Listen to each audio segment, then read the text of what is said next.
So, hi everyone. Welcome to the Visionary Entertainment Leaders Conference. My name's Lisa Long, and this is Michael Jamin.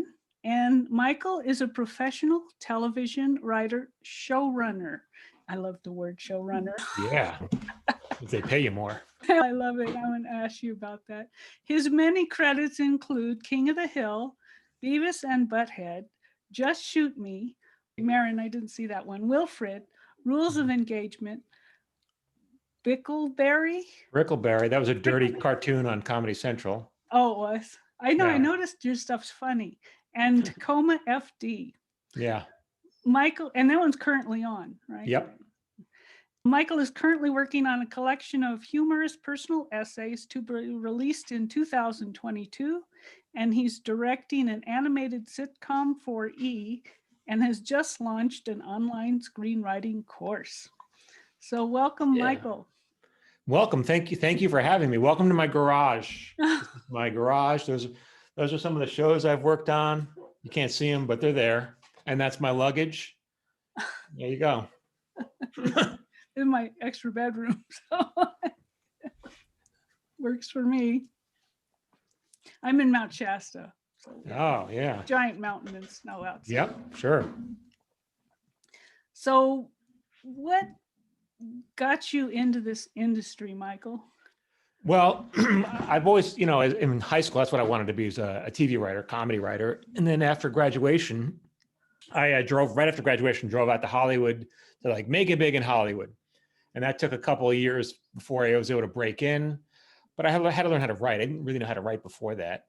And so then, yeah, I've made my living as a sitcom writer exclusively for 25 years. And now I know your talk is really about your creative journey. So in the past year and a half, I've been on my own creative journey. I thought I would share some of that with you guys if you want to hear and how. That's what this is all about, because we're all doing behind the scenes. A lot of us are crying. For sure. We're being real. We're real humans. There's nobody Yeah. here that's fake. Yeah. So how's your journey moved? Well, what happened was, it's interesting. About a year and a half ago, so my creative journey basically, so I'm a full-time writer, but my hobby is also writing, just different kinds of writing. And so you think it'd be enough writing, but I guess I can't stop. So about a year and a half ago, my daughter graduated from high school, and she went to a public arts high school, like Fame. Remember the movie Fame from the 80s? Is that version in LA. So all morning they take classes, and in the afternoon it's all arts. So there's no sports team, there's no volleyball, none of that. It's all just art. And so they went to, the graduation ceremony was at the Nokia Theater, which is where they do the Oscars. So it's a beautiful theater. And the kids put on, it's not a regular graduation ceremony, they put on a show. And so they sing, they dance, and I thought I was going to be bored, but I was just blown away by it. All the kids, their creativity just blew me out of the water. These kids they had superpowers. So it was like a 3-hour thing. It was a show. It was wonderful. And then my daughter gets her diploma, and it's over, and everyone gets to their feet, and they start filing out. And my wife and I, we just started hugging. And we wound up just crying and just sobbing for about 10 minutes, just sobbing in each other's arms. And then after the 10 minutes was over, we looked up and the theater was pretty much empty. And at that point, we returned to the lobby to, as I said, to find the young woman who used to be our baby. And I posted on Facebook a few days later, and I wrote something. I made it a little art. It wasn't like a regular post. I made it a little artsy. I wrote it, so it was nice. And the response that I got on that was really positive. Like and it wasn't because my friends are pretty much my age. And so it wasn't because I was telling my story, I was telling their story. And so they were crying and they were responding to it. And they were like, one woman who I was friends with in high school and I haven't seen in 100 years. She was like, just this morning, I was telling my husband I was going to get off Facebook because there's no reason for me to be on there anymore. And then I read this and now I want to stay on and find out what you write next. And it honestly was because I was just sharing. From your heart, you were sharing something deep. Yeah. And that, you don't see that a lot on Facebook, honestly. People posting pictures of their cats or what they ate for dinner or their trip to the Bahamas. It's always the best life. And to me, that kind of breeds resentment. Like I'm always like my friends, I wind up hating because of this, because I get jealous or whatever. And it's because I remember when Facebook first came out, when someone explained to me what it was, like, what the hell is Facebook? I thought, this is going to be great. It's going to be like reading everyone's diary entry. You're going to learn so much about each other. And of course, that's not what it is at all. It's cat pictures and what I ate for lunch. And so that's why people, I think, are sick of it. And so what I did was what I thought we were supposed to do, which is just tell a story, something intimate, and share. And then afterwards, like, the response that I got from my friends was so positive. I was like, all right, I guess I'll write something else. And I decided I was going to write. I told my wife when I went on a walk, and I said, I have a really bad idea. And what do you think of this? I said, I want to put together a collection of personal essays. It's going to take me probably 2 years to write the damn thing. And I can't imagine making a lot of money from this. And my wife said, you absolutely have to do this. And I was like, really? Are you sure? She said, you have to do this. And so that's been my creative journey for the past about a year and a half almost, of just writing these stories, getting it all out there, rewriting them, and applying basically all the craft that I've learned as a TV writer, applying everything I know about storytelling to tell these kind of stories. And it's directly applicable. It's just like painting with a different brush. That's all. Well, it's deeper. They're deeper stories about personal experience. Yeah. And when you talk about experiential understanding, that's what I put in one of the letters. It's, I have an experiential understanding. It's not something I learned or somebody taught me. I Yeah. experienced this stuff. But story is story. So it doesn't really matter whether you write a drama or comedy or hour long or half hour or whatever. There's a craft to the art of writing a story. And so you have to put that no matter what your story is. And it was just a little different from writing this, because when I write TV, it's dialogue. Everything's dialogue. But with this, it's a matter of, I can also talk about how I think and how I feel. And so it's just learning, it was tweaking things. It was a different canvas that you're painting on.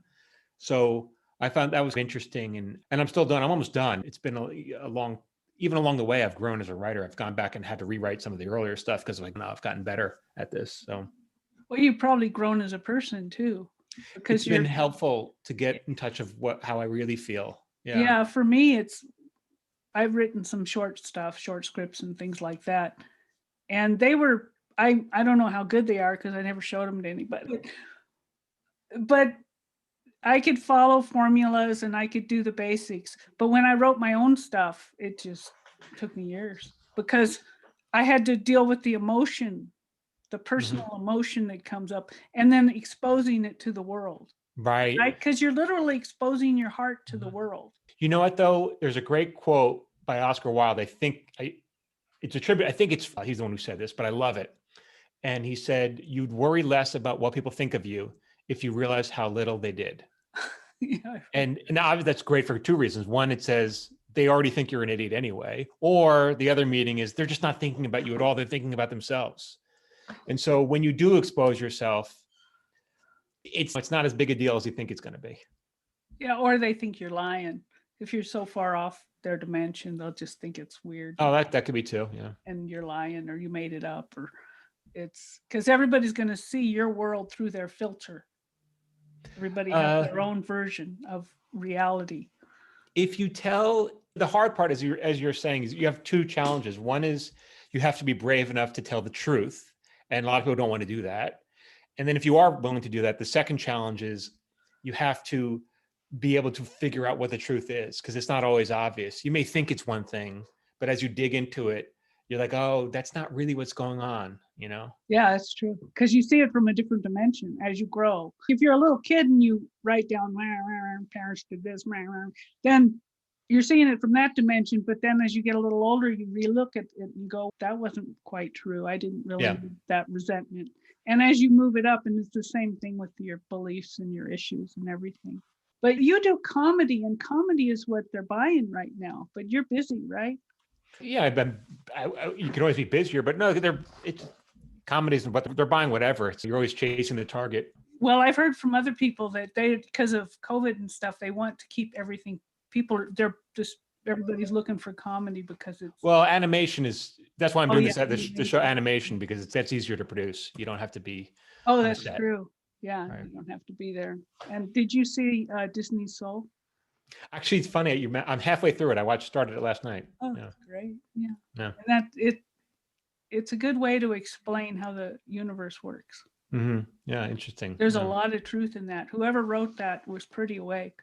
Yeah, Pixar, they do great stuff there. Yeah. Yeah. They're very creative at Pixar. Yeah. I love when people know how to move people's minds without them knowing it consciously, but they can know it consciously if they're a little more awake, but it can also help them move along in fun ways by showing them a different view of reality. Right? And that we can all work together. There is no competition in the universe unless you create it. Yeah. Because you're creating, I mean, you've created all these wonderful things, and you've always been able to move your energy forward with your creations. Yeah, that's really like, what else really is there other than to create? I think a lot of people, it's a shame, but I think a lot of people have their eye on the destination, but the process is what brings joy. The process of creating is what brings joy, not selling it, not getting a movie made or a TV show made, the actual doing of it. If that doesn't give you joy, then do something else. So you create it with the energy that's the outcome. So Well, I if don't you're even think about the creating outcome, something with crappy energy, you're not going to have a good outcome. Right. Because who wants it? It's the same way as if you build a house. If you build a house with beautiful things and you take care and you hand rub the wood, you'll sell this beautiful house for a lot of money. But if you throw something together just crappily because you want to sell it, nobody's going to buy it. It's all a journey. But I was in a place I didn't even know I could create. I didn't even know I could have what I wanted. When I found out that the universe always says yes, and that God always wants us to be happy and give us what we want, I asked my daughter, I said, did you know that? Did you know we're supposed to have what we want? She goes, yeah, of course. Because kids know that. I didn't. I was raised, work hard, struggle, punishment. Like, I was raised down in I call it the fear fields, the crappy. Right. And so as I came out of that, I had to really move my mind to new concepts of reality. It's sort of that movie that the Neo guy was in, that Constantine, where they had the lower level grabbing, like Dante's Inferno. They're grabbing, trying to pull him down into hell. Right. Yeah, I experienced that sort of thing. It wasn't fun, but this is fun. After you get out of those levels, it's a lot more fun. But there's a lot of people waking up, and some people are going to be thinking they're going crazy. They're going to think that you can just look at the TV and see. Some people think the whole world's against them. They think it's the end of the world. There's all these weird, crazy things going on because people have externalized their own issues. They have externalized their own stuff, and it's coming back at them in a stronger mirror. And so they have to deal with that mirror, but they think that they have to deal with it out there, and they need to deal with it in here. Okay, right. And so how do you put that into a movie? How do I put, what's the question? Like Disney's Soul movie, that it put it in a kind of campy, fun, nice way, but it actually teaches how we dive into incarnation and how the soul journey is. It's pretty accurate, a lot of it. And then the little guys down there with all the heavy black shit on them. Do you see that? I don't think I've gotten that far. Oh, I lived in the black shit. Yeah. And so I really love that that's coming forward in a big way. That's coming out in a big way. And I want to help bring that consciousness to the world through screenwriters, actors, and everybody. Right. I can't do it myself. I mean, I'm still learning writing. You're natural at it. The secret to writing, and I think a lot of people write in their diaries, and it's a great exercise to get to know yourself and just to express and to figure out your thoughts. But when you put it out to the world, I feel that you have an obligation, and that is to entertain in some way, or else someone is not going to continue reading your work. The only one who's obligated to read anything you write is your mother, and that's it.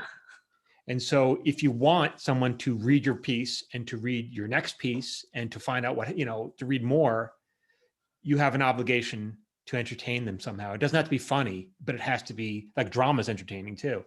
And so there is a certain structure that I rely on as a TV writer, which I have also incorporated into my, essays. So I'm often asking myself, okay, is this set paragraph, is this for me or is this for the reader? Because sometimes it's for me and I go, no, then I cut it out. That's vain and it's selfish.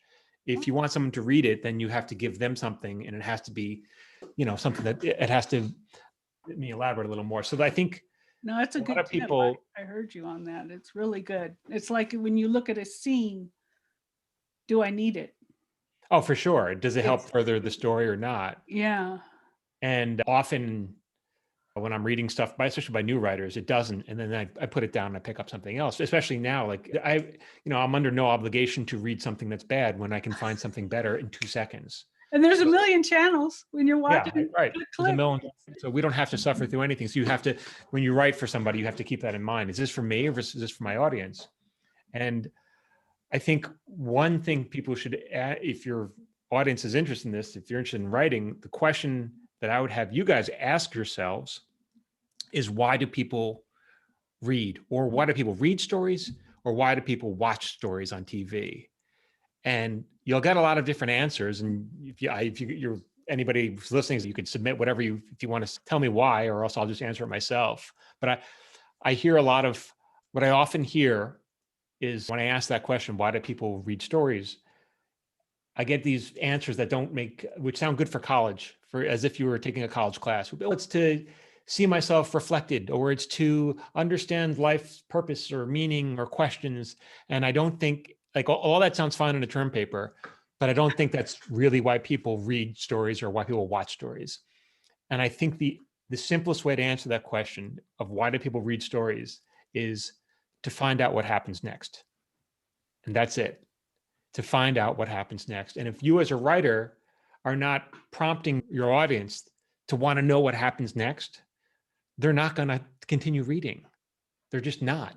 And so in my writing, I'm always asking myself that question. Am I creating something that people are going to want to find out what happens next? Or am I just pontificating? If I'm pontificating, forget it. They're out the door. Well, you got to do that at the end too of each show so that they get to the next one, to the next one. Well, yeah, I suppose if you want to make a cliffhanger, but even when I'm writing a story, any kind of story, it doesn't matter whether it's a TV show or something written. If you want them to turn the page, they have to want to know what's on the other side. Yeah. That's where you sit down and you read a whole book in one sitting, because you can't put it down. It's just right. So interesting. I think I saw on Facebook where they said nobody would sign up to watch a 9-hour movie, but they'll sit there for 9 hours on Netflix. They'll just keep going. So it's also reframing it, because they have the choice to leave. Mm-hmm. But once you got them, it's the way you reframe it. And what do you think about the way the gaming? Do you play games? Not at all. Are you kidding? Not even a little bit. No. Oh my God. Am I right? They are so awakening. Mm-hmm. And so the kids, you'll see how the kids, some of them really help your mind get strategy. Mm-hmm. And there's violent ones and everything, but a lot of them, there's one called Zelda Breath of the Wild. And that's one of the most popular, and it's beautiful. It's very zen. Mm-hmm. And it really helped me understand and get my mind to a new level. And a lot of the kids take these games for granted, but the games are actually helping, because you make choices, right? So if you go this way, this happens. If you go that way, that happens. And that's where it's merging between TV and gaming and 3D reality, and all that stuff is going to be merging. It already is. And so you might want to play something just for fun like that. Because you'll get a lot of insights out of it. And their budgets, they take longer to make those games, and their budgets are bigger than movies now. Yeah. And they have great writers, and the actors, a lot of them are actors reading the roles. Mhm. everything. Mhm. You got to Right. keep flowing forward with the way the universe is constantly expanding. And every time you ask for something, it's given. And then somebody lines up with the concept or the idea of the invention or whatever, and they bring it into the material plane. And so if you get your mind to a high level, you can grasp those concepts and ideas. It's just a lot of people probably write on the pot or while they're driving their car, or how you get these ideas when you're or in the shower. I told my students, carry 3x5 cards, because you can just be doing something totally different and all at once you get this high level concept come in, and if you don't write it down, it flies by, it floats away. Yeah, I take notes on my iPhone or on the voice recorder, but I'm constantly, to be honest, when I drive, I haven't listened to the radio in my car in years. And that's when I work on stories. Yeah, I don't So listen to radio either. yeah, I found it's a great use of, especially in LA where we have a lot of traffic. I find it's a better use of my time is I can create in my head and just take notes on my voice recorder and transcribe it when I get home. Oh, that works. Yeah, I do. I 3 in the morning for this event. They Yeah. kept woken. 4 o'clock was their more popular time. They wake me up and I'm Right. okay, I'll do that. So it's grasping those high level concepts and ideas to flow forward. But a lot of people don't realize they think those thoughts are them. Uh-huh. And a lot of people think that the low level thoughts are them also. And so then they think they'll hear a negative thought and they'll think, oh, I'm a bad person, I thought that. They didn't think it, they heard it, because we're all psychic and there's all these thoughts are floating around and people hear them. That's why monks go and live out in mountains. I'm on Mount Shasta, because you're above a lot of the thought forms.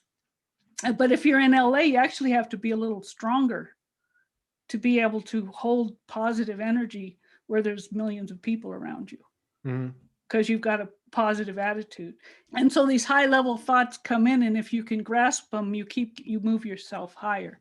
But you have to believe in yourself, and you hold that energy of belief. Well, yeah, I mean, I guess. Well, you do. You hold that energy, and once you've got that presence, then it's a lot easier to move forward. But many people don't. Many people are under a heavy field, and they don't. It's hard for them to get out.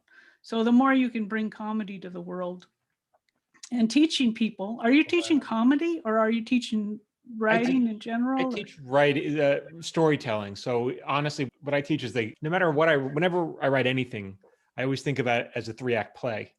It doesn't matter if it's a TV show or a short story or a novel, whatever. Everything can be divided into 3 acts. And then within those acts, there are certain beats that you want to hit, and it just makes it feel good. It just, for whoever, it's in our bones. So, and if you can hit those, I think about 8 or so that I try to keep in mind.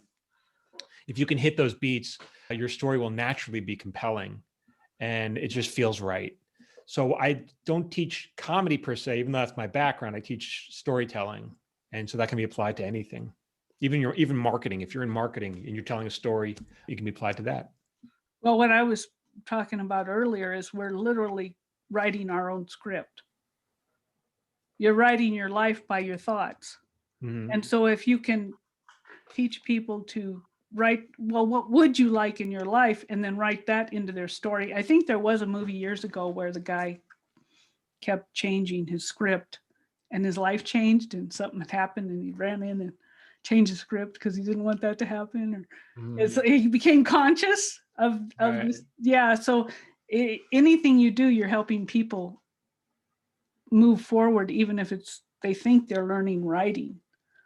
Yeah, I think it's just really about learning to express yourself creatively, and which is always a good thing, right? Regardless of whether you want to be a screenwriter, or even if you want to just make compelling Facebook posts, learning how to express yourself in a way that isn't self-indulgent, but is actually giving. That's nice. And creativity comes from those higher levels. Otherwise, you're just rehashing what's out here. Right. That's true. Right? It's the thought forms, everybody else has got the same thought forms. That's exactly. But if you're bringing these thoughts in, then you've got new ones, new concepts. That's why, cliches are the most dangerous thing you could do in your writing. Anytime you have a sentence that just sounds cliche. It's like the worst thing you can say as a writer. Your goal, your job is to create something new, not to transcribe what's already out there. Yeah. And to say it in a new way. Yeah. Because Right. we're all still humans in a body moving through life. So there's certain restrictions unless you're into sci-fi. I love sci-fi. So as far as being a showrunner, Right. what do you do? So your show's going right now? No, my writing partner and I, we've run several shows. Our last credit, a show called Tacoma FD, we were not the showrunners on, we were just one of the writers. I was a co-executive producer. So sometimes I'm the boss, the showrunner's the boss. Sometimes you're the Yeah. boss, sometimes you're not the boss, and that's fine too. It depends what the job requires. Less stress, probably. Yeah, less stress, but it's fine. I'm perfectly happy. Like my current bosses are great guys. I'm perfectly happy working for them. So what do you do though as a showrunner? Are you in charge of the budget or? The budget is set. You can't do anything about that except for go over it and getting fired if you do that. But the job is, you're basically head writer. And so your job is to map out what the season's going to look like, decide what kind of stories you're going to tell. When you're in the writer's room with the other writers, people pitch ideas and your job is to say, no, I don't like that one. I like that one. Let's go down that way. And then of course there are other responsibilities that include casting. So you have to sit in all the casting sessions. You have to do all the editing, all the post-production work. You make decisions on the set in terms of how it's going to be shot, how it's going to be acted. You give notes to the actors. So you're really the creator, or not necessarily the creator, but in that moment, you're the creative decision maker. Well, I know they have a lot of different directors on. Yeah. So TV, you're kind of having to say, it's like I was an art director for years. I had my own ad agency, and you have to keep the vision. In film, the director is the boss. So the writer is barely welcome on set. But in TV, the director, the writer is the boss. The director works for the writer. And that's why if you watch a show, if they have 12 episodes, they might have 6 different directors. Yeah. But there's only one showrunner. So the directors answer to the showrunner. Yeah, I think that's cool. I like that idea. Yeah. Because you can get your vision made. Right? Yeah, you to a certain degree. I mean, you're never the boss. You're only the boss on paper because you always have a studio executive or maybe an actor who's famous, and that person is going to ultimately, you're going to make the decisions if they don't like your decisions. So you can always whenever you're in a position that you're playing with someone else's money, you are not the boss. Yeah, but it's still fun. I mean, it's a good, it's fun. And when I was in Waterworld, I mean, it was long days, and I didn't know who the guy was, but I was a professional psychic then too, like I am now. And this one guy comes up and he was wanting to shut everything down. And I'm like, it'll make money in the aftermarket. Don't worry. And he looks at me, he goes, are you sure? I go, yeah, I need to know who I was from Adam. And it did, it made money in the aftermarket, but they kept it going. And I learned later he was from Universal. The guy that came in to tell them they were way over budget. So. I see someone left them a question in the chat. If you want me to answer this one. Sure. It's from Caroline. She says, I have a story. I have no clue how to get out of my head.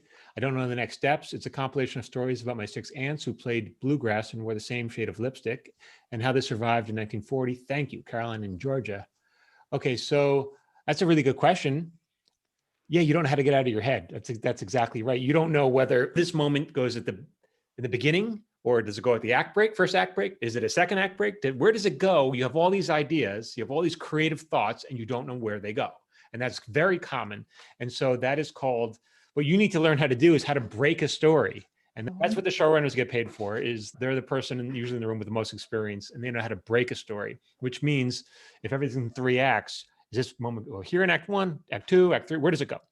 And so actually, I teach that in this course. It's way too much to go into on a Zoom call here. But yeah, there are certain moments so that you know how to tell your story. First thing you need to do, Caroline, is to understand, we talked about what the role of a story is, which is then to make people want to find out what happens next. But the second thing you need to understand is what exactly is a story. And so you have no way. This is for Ben. Ben says, where's your story writing class? Well, there's the link below. Yeah, no, that one's just to all the free gifts. Here's his. Oh, okay. Well, no, I see Ben Corey had a question. Yeah, there. Okay. Yeah, I just okay. wanted to correct the link. Oh, okay. So the question then for this is for Ben, for Caroline, or anybody else who really cares, is what is a story? And so, because you have no chance of writing a story if you do not know what a story is. It's I like didn't even know what breaking a story was, and now I've you been know how to taking break it. screenwriting So classes. we got to take a 10 step years, back So so that you know what a story is. Because yeah, I always say, like, if an alien came here and you said, "Hey, build me a birdhouse," the alien would say, "Okay, but what's a birdhouse?" And then you'd have to define it, look it up in the dictionary, and then tell the alien what a birdhouse is. Same thing with a story is. So everyone thinks they know what a story is, but can you actually define a story in one sentence? Because if you can't define it in one sentence, you have no hope of actually writing one, at least consistently. And so this sentence, the definition that I use, and on that link that you provided, if anybody wants to sign up, I'll send the first 3 lessons to what the story is. So some of this is overlapping, will overlap in that, but there's more details in that one. So I'll go briefly here so you don't have to, okay. so it can be helpful, I guess. So I define a story as this. A story that recounts the struggle of a hero fighting an obstacle to achieve a goal. So I'll say it again. A story recounts the struggle of a hero fighting an obstacle to achieve a goal. So you need 3 things to have a story: hero, obstacle, and goal. If you don't have those 3 things, so until the audience or your reader is able to either consciously or subconsciously identify those 3 elements, hero, obstacle, goal, you don't have a story. You're just boring them. And this is why you can be watching a TV show or a movie, and after a half hour, you say, you know what, I just can't get into this. I'm going to find something else. So when you're saying to yourself, I can't get into this, it's because you have not identified hero, obstacle, and goal. It's not your fault. It's the writer's fault or the director's fault. It's not your fault. So that's why you can't get into it. So when you're writing a story, you have to be clear to yourself. This is for Caroline mostly, because she asked the question. When she says I have a story, I have no clue how to get it out. You have to be clear on who the hero of your story is. What is their goal? What do they want? And what's the obstacle? Got it. She says, got it. So there's more, Caroline. I'm going to blow your mind with this. So I'm going to take an example that you probably know from pop culture, an easy one, Jack and the Beanstalk. Okay, so Jack, I'm going to tell you the story of Jack and Beanstalk real fast, in case you forget, or in case it's bedtime. So Jack, right, his mother says, we don't have any food. Take the cow to the market, sell the cow so we have some food. Jack says, okay, Mom, great. Goes to the market. Along the way, he comes across a charlatan. The charlatan says, I will trade you that cow for this bag of magic beans. Jack says, magic beans? Terrific. He takes the beans, comes home. Look, Mom, I got magic beans. Mom says, oh my God, what have you done, Jack? She throws him out the window. Go to your room. We're ruined. Jack goes to the room. The next morning he wakes up. There's a beanstalk out his window, right? So Jack climbs the beanstalk. At the top of the beanstalk, he sees all the way over there, and there's a castle. At the other end of the castle, there's a goose laying golden eggs. Jack's like, oh my God, if I can get that goose, all my problems are solved. But there's a giant standing between him and the goose. The giant says, fee, fi, fo, fum. I smell the blood of Englishmen. Jack's like, oh God, that's me. So Jack decides he's going to steal the goose. He steals the goose, runs down the beanstalk as fast as he can. The giant's chasing him after him. Give me my goose. Jack gets to the bottom. He cuts down the beanstalk. The giant falls to his death. Jack has the goose. Jack lives happily ever after. Mom, end of story, right? So in that story, who's the hero? Okay, his name is in the title of the story, Jack. So what does Jack want? Jack wants the goose that lays the golden eggs. What's the obstacle? The giant. Okay, so this will help you as well. The bigger the obstacle, the better the story. The more rootable the goal, the better the story. So the goal is not the goose that lays the silver eggs or the bronze eggs. It's the golden eggs, the best eggs of all, okay? And then the other question is the bigger the obstacle.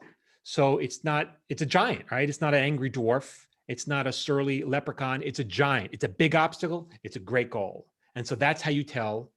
Those are the ingredients that you need to tell a compelling story. But there's more, actually. Because when you think about this, Jack's a jerk. Jack, he screwed up. He gave away he sold the cow for beans. That was his fault. And then to make up for his fault, he breaks and enters a castle and murders a giant. Jack is an awful person. So why, after hundreds of years, do we still tell this story? And why has it endured all these years? And that is because I didn't tell you the story of Jack and the Beanstalk. I told you the plot of Jack and the Beanstalk. That's not the story.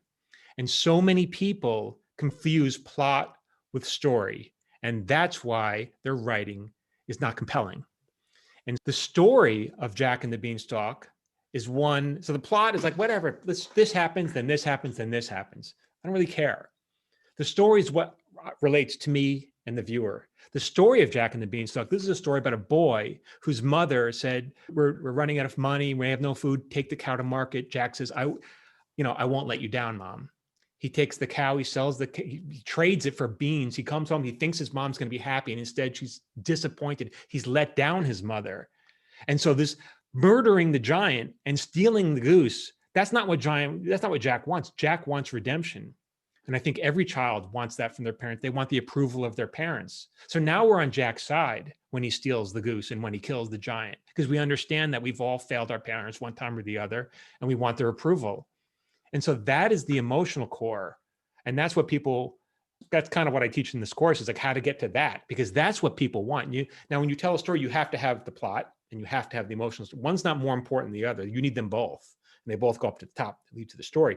But Yeah, that's the compelling part. And that's what you really have to tell. That's why I say when I tell that story in the Facebook group about my daughter's graduation, that was the plot, but I wasn't telling that. I was telling the emotional story as well, because that's what people relate to.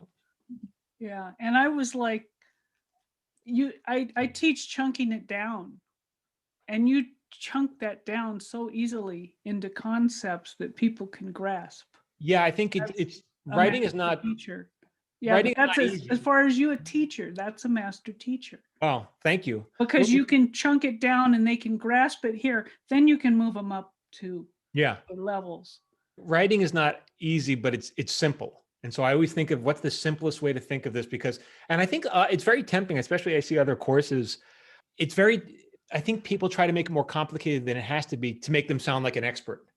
And so like, they really make this complicated and hard. And it's like, well, that's over my head. And I'm a smart guy and that's over my head. So I try to make things very simple. Let's just think about, even when I'm writing now, and when I'm writing my own stories, at the top or at the bottom of when I start writing, I always write down, what is the story? What is the emotional story? And I make notes to myself because it's so easy to get lost. Is that your story arc or your journey or? Yeah, I mean, that's the journey you have to send every character on, is that they start from one emotional place and they get to a different emotional place. It doesn't mean they learned a lesson. That's not important at all. It just means they've made some kind of journey. Like Jack. Yeah, they have to get it from one emotional state to a different emotional state. And like I said, learning a lesson is corny, because in real life, people don't learn lessons. I mean, it just doesn't happen that often. But if you can be honest, they get from one emotional place to another.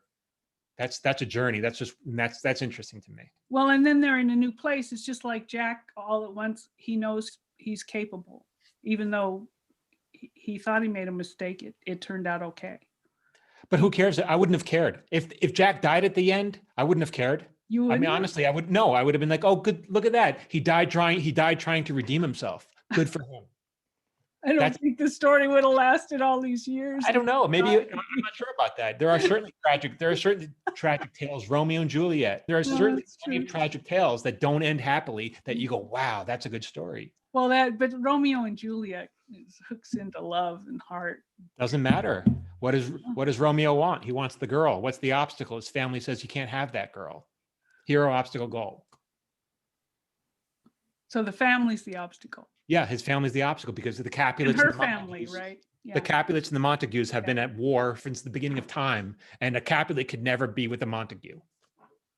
Period. And that's the only thing that these two families agree on. Hmm. I studied English literature in Princeton, so I know all this stuff.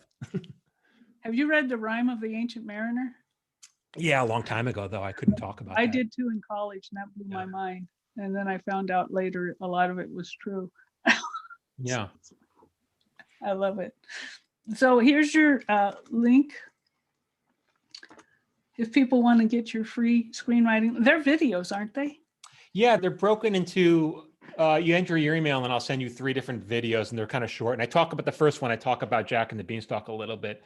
But then as you go further, I'd expand into other go into a little further depth. So in the beginning, you'll watch as you go, hey, you already said this, but be patient. There's other stuff I cover. Well, yeah, but even I watched your videos, I think a few months ago, and I still learned from you saying it again. Yeah. Because I didn't grasp it all, right? It's a lot it's simple, and you have to hear it again and again to get it through your head, because and the weird thing is we all think we know what story is, and we just don't. And so this is not, and by the way, this is not something I invented, this is stuff that I've learned from writers who are much, much more talented than I am. So I've been fortunate enough to learn from great writers. Do you hear your muse? Are you psychic? No, I'm not psychic, but I did. My first job in Hollywood was writing for Dionne Warwick's Psychic Friends Network. What'd you remember what that is? What'd you do on Psychic Friends Network? I wrote the infomercials. Oh, did you really? But you don't you hear the thoughts come in? Like the characters, do they start talking to you? You know, I think, and that's another, a lot of people, I hear that a lot. It's like, well, I don't know what I get writer's block. What should I do? I don't know what my character is going to do next. And the problem then is it's not because I'm not channeling my character. It's because you are not clear on what your character wants. And if you don't know what your character wants, that's it. You got to start from the beginning, go back to the beginning, hero, obstacle, goal. What does he want? What does she want? And so that's where people get blocked. This notion of writer's block, I don't have that luxury because I get paid, they've been paying me. Yeah, you have to, right? I have to. So the writers I work with, we don't have writer's block. This is our living. So the question is to go back to, what does my character want? And often you get halfway through and you go, oh my God, I don't know. I got to start over. Yeah, but it up levels the whole thing. What's that? It gets it better. It up levels it if you go back over it. Oh, yeah, hopefully. We're looking for work soon. Yeah. So do you work at home now? Are you remote? Yeah, we all do. That's what happened when the pandemic hit. Basically, Hollywood shut down for about 6 months, and that's why I had time to make this course. But now we're back on Zoom, and so now we're just doing it on Zoom. But it took a while before Hollywood figured out what the next step was going to be. Okay. So does anybody else have questions for Michael? Any questions? In the Zoom group? And I don't know if you can see the Facebook group. Yeah, you're also welcome to follow me on Facebook. I post a couple times a week. I try to post like writing tips, and it's just me in my garage talking to myself for about 2 minutes. Fascinating. Yeah, but you got a nice garage. I mean, that's a great background. This side, I've got all cork boards with scripts and stuff. It looks like a writer's room.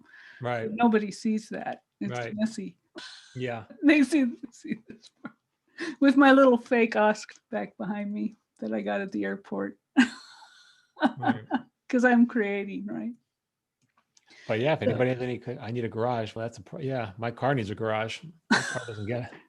My car hasn't seen this garage in years. You're in LA though, so you're scraping snow off the window. No, there's no reason to. Yeah, we don't really need garages here. Bird stuff, but yeah, I don't have a garage here either. But don't drive around much. I'm 2 blocks from down. Have you ever been to Mount Shasta? No.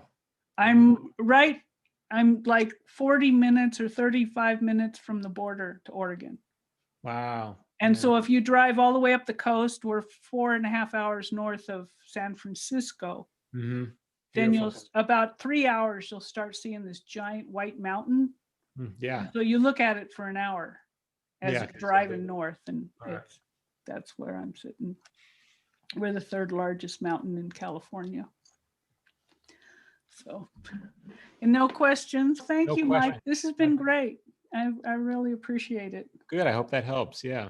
Yeah, it helps a lot because every time it gets a little clearer with this story. It's just mine. I'm relating it to my life. So it's a little, what does a character want? Yeah, it's your obligation. If you want someone to read what you wrote, when you worked on it very hard, it's your obligation to know all this. Yeah. Well, you have to know what you want too, right? If you're writing about you. Sometimes I will get lost in my writing and I go, I don't know what I want. I got to go back and start over again. And I'm just working on a story right now, and it's taking me about a month. I work on it every day for maybe an hour or two, and it's taking me a month to figure out what the story was. And I get halfway through it or get towards the end and I go, none of this feels real to me. None of this feels like how I feel. And so obviously I'm not hitting it yet. It just feels like I'm bullshitting. And so this last story was about the pandemic and how it hit me and my family. And so only recently, a couple of drafts ago, I figured out what it was about. And now I have to go back and rewrite all of that, because I'm not just leaving the garbage in there from the earlier versions. That was for a different story. Or a different you group. Well, same me. Well, because when you said it didn't feel right, it felt like bullshit. See, that's guidance. Yeah. And Well, then, so I was doing all this other stuff and it just didn't put me in flow. Yeah. And then when I started setting up this event, I started flowing, and I'm like, oh my God, now I really understand the flow. And when you find your flow and you just translated it differently, it didn't feel right. Yeah. Sometimes it takes a while to find it. To find that flow. Yeah. So Michael, what's your Facebook page? How do you, what is it called? Sure. It's Michael Jamin Writer. I could even put the link in here. I guess maybe I can. Yeah, you could put it here. And how do we find out more about your story writing class? And I'm sure everything is Zoom right now. A link and the and I'll put my Facebook thing on there. But it's videos. So you basically and I keep adding every month. And so right now it's many hours of videos. It might be even 14 hours. And some of them you don't have to watch. Some of them are like case studies. So if you're interested, you could dig further. But you watch the videos. Then once a month, I try to do a live Q&A, like on Zoom or on on Facebook Live, where people can ask questions and we'll go over deeper dives and stuff. But great, thank you. Yeah, and you can always, even like I said, you can follow me on Facebook and like I post there. Here, here's the link. I post there as well. Okay, let's see if that works. Yeah. Yeah. Okay. It'll work. Cool. But it's really more about, it's about story. It's about understanding story structure so that you can tell a story that's compelling, not just to yourself, but to your reader. And like I said, it doesn't matter whether you're writing a screenplay or you just want to make compelling Facebook posts. And honestly, that's a good reason. That's a good enough reason to do it, because I go on Facebook and like I said, when all I read are recipes or whatever, pictures of lunch or humble brags, it's like, what am I doing here? But when someone shares something, and I'm like, wow, that was great. I want to see something. Tell me more. Let's do that. I honestly thought, like I said, that people were going to be using Facebook as like diary entries. I thought we were going to get to see people's hearts, but that's not how it's being used. Well, their hearts are starting to open. It takes a while because a lot of people are scared. Some people don't, like a lot of people don't even have their videos on now because some people are scared of being judged. I was for years. So and to put on in public, oh, I went through this thing and it wasn't all that wonderful. It was something deep. And you know what though, another thing I should mention, when you write your stories, you never write about when you write about a character's strength, that's terrible. That's boring. No one wants to hear it. That's bragging. But when you write your character's weaknesses, then you got something. You always want to write about your character's weaknesses. That's fascinating. And then people will love you. Quote. And I remember one of my first jobs was writing a show called Lois and Clark, and that was about Superman. And it was a very difficult show to write for because Superman, he's super. He has no weaknesses other than kryptonite. And I remember pitching our idea to the showrunner, and the showrunner was like, no kryptonite stories. Don't want to hear, because we've just done 1 million of them. So how do you write a story where you're showing a weakness about Superman when he has no weaknesses? And so I remember I was actually taking a shower and it hit me in the shower. I was like, oh, my partner and I were having a conversation a little earlier. And he said, he was like, the problem with that damn Clark Kent is he's such a goody two shoe. And he is. Clark Kent is a goody two shoe. And I thought, that's how you hurt him. The way to hurt Superman is to hurt his feelings. And because that's a weakness. It's a strength, but it's also a weakness. You were men's feelings. Yeah. And so we came up with an idea of a story where Superman was accused that he was having a love child. He was accused of having an affair.